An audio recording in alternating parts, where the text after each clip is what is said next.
Quero saudar a igreja. Me ajuda aí, meu filho.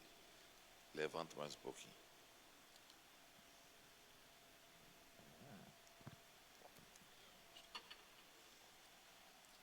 Glória a Deus. Quero cumprimentar a igreja com a paz do Senhor. Quero primeiramente agradecer a Deus por esta oportunidade de estar aqui para adorar o nome do Senhor Jesus. Também agradecer ao nosso pastor por nos confiar estarmos ali na frente da congregação do Monte Horebe. Eu costumo dizer, pastor Davi Cabral, que não é uma congregação, é uma família. É a família Monte Horebe. Fomos muito bem recebidos naquele lugar.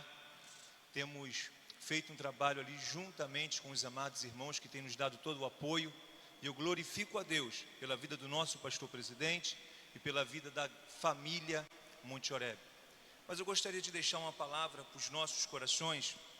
Estava ouvindo o pastor falar, e à medida em que ele foi falando a respeito da santidade do nosso Deus, à medida em que ele foi falando da majestade que vai ser lá no céu quando chegarmos, eu me lembrei do profeta Isaías. Quando o rei Uzias morre, e o profeta Uzias e o profeta Isaías entra no templo, e ao entrar no templo, ele contempla o Senhor. E ao contemplar o Senhor, o profeta entende que por causa dos seus pecados, e por causa do pecado em que a nação estava envolvida, ele sabia que ele não teria condições de permanecer vivo. Mas a gente consegue, neste capítulo, contemplar a graça, a misericórdia do nosso Deus, a bondade do nosso Deus. E quando a gente olha para esse texto, assim como nos dias de hoje, nós encontramos nesse texto algumas crises. A primeira crise que a gente encontra nesse texto é uma crise política, aonde o rei havia morrido, aonde a esperança que o povo tinha naquele rei havia se acabado porque ele havia morrido. E muitas das vezes nós também nos encontramos aflitos por causa da situação política que o nosso país se encontra. Mas nós temos que pegar, por exemplo, a ação do profeta Isaías. Adentrarmos nesse templo, sabendo que aqui e nos nossos lares, quando dobramos os nossos joelhos, existe um Deus que tem o controle de todas as coisas, que responde às nossas orações, que responde o nosso clamor, e que Ele tem o poder de instituir e tirar quaisquer autoridade, porque o poder pertence a Ele, porque a glória pertence somente a Ele, e somente Ele é digno de ser louvado.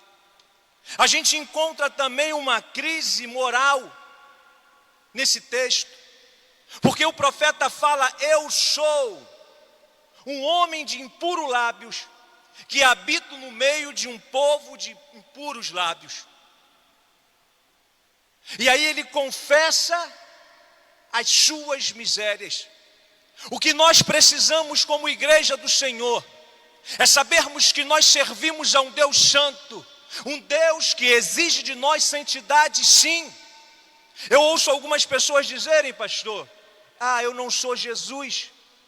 Mas ele falou: sede santo como eu sou santo. A igreja do Senhor Jesus precisa todos os dias reconhecer a sua dependência de Deus, as suas misérias, e que depende da graça dele para adentrar no templo dele e não ser fulminado, porque ai de nós se não fosse a misericórdia do Senhor. E muitas das vezes adentramos no templo do Senhor como se estivéssemos adentrando em qualquer lugar. Mas nessa noite, eu e você estamos aqui porque reconhecemos as nossas misérias e porque dependemos do Senhor. E precisamos reconhecer isso todos os dias. E uma outra coisa que eu encontro aqui, uma outra crise, é a crise de inversão de valores. No capítulo 5 a gente encontra o profeta falando a respeito de homens que trocam a verdade por mentira. E nós temos vivido esses últimos dias algo parecido. A moral hoje em dia está fora de moda. Eu ouço algumas pessoas dizerem, pastor presidente, eu não aceito isso para essa geração. Que essa geração é uma geração Nutella. Não é não. Essa geração é uma geração que está aqui, que deseja a presença do Espírito Santo de Deus e que deseja a cada dia se consertar e viver aquilo que o Senhor nos chamou para viver. Não é porque o mundo está em crise que a minha família tem que estar em crise. Não é porque estão trocando os valores que eu e você temos que trocar os valores, não. Ainda que tenhamos que perder a vida, vamos perder a vida como João Batista, mas sabendo que naquele grande dia nós iremos ouvir do nosso amado Pai: vinde bendito do meu Pai, e receber por herança o que vos está preparado desde a fundação do mundo. Nessa noite eu vim trazer essa mensagem para os nossos corações. Vamos nos quebrantar. Vamos confessar, porque ai de nós se não fosse o Senhor. Que a cada dia possamos reconhecer que dependemos dEle. E como o nosso pastor disse, a Ele a glória, a Ele a... Somente a Ele.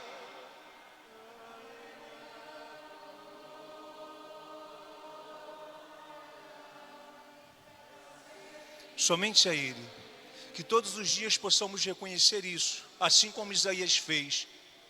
Ah, Senhor, como eu preciso de Ti. Que o Senhor Jesus continue abençoando a sua amada igreja. Eu agradeço a minha oportunidade. Aleluia. Graças a Deus. Deus está falando. Palavra acabamos de ouvir agora através do evangelista Wilson, mostra que o pastor que não exorta e não ensina, permite que o mal atinja o rebanho. Quem foi o rei Uzias? Foi um homem mau? Não. Se você for lá no livro de Reis e de Crônicas, você vai ver que ele foi um grande reformador. Acabou com a idolatria.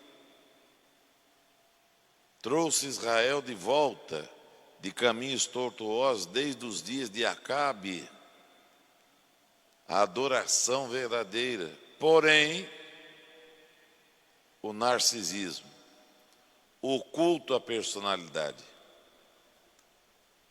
ele começou a se achar. É a expressão que os jovens costumam usar. Teve um dia que ele olhou, viu aquela coisa linda que era o templo. Espera aí, eu sou rei desta nação, por que só os sacerdotes entram lá? Eu vou entrar lá também. Quando os sacerdotes viram o rei se aproximando do lugar santo, não foi nem do santo dos santos, deram um grito de longe: rei, pelo amor de Deus, pare aí, aqui não é o teu lugar. Teu lugar é lá no palácio, atendendo o interesse público, cuidando do povo, das pessoas, da nação, dos interesses da população. Aqui é ofício sacerdotal. Não, eu sou o rei. Quando eu aparece, Cristo desaparece. Por isso que Paulo nos ensina: não mais vivo eu, mas... Quando ele pisou onde não era para pisar, os sacerdotes recuaram. Viram nascer uma florzinha branca e abrir e espalhar pela testa. Ficou leproso e morreu leproso.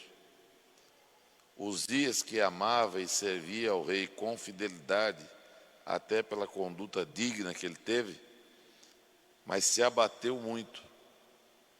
Porém, abatido, Deus o reanima no capítulo 6, por isso ele registra quando ele diz: no ano em que morreu o rei Uzias, estava eu assentado quando vi a visão da glória, um alto e sublime trono, e sobre ele assentado um que ninguém podia enxergar o seu rosto. A glória envolvia aquele trono, e ao redor do trono estavam os querubins que voavam, cada uma tinha 6 asas. Com 2 cobriam os pés, com 2 os rostos, com 2 voavam ao redor do trono, dizendo: Santo, Santo, Santo é o Senhor dos exércitos. Mas o rei Uzias poderia ter terminado seus dias de outra forma se ele transferisse a glória toda para Deus. Deus não divide a sua glória com ninguém. Deus está falando: ouça, quem tem ouvidos, ouça o que o Espírito diz. Vamos à equipe de louvor, logo depois a região 3 adorando o Senhor.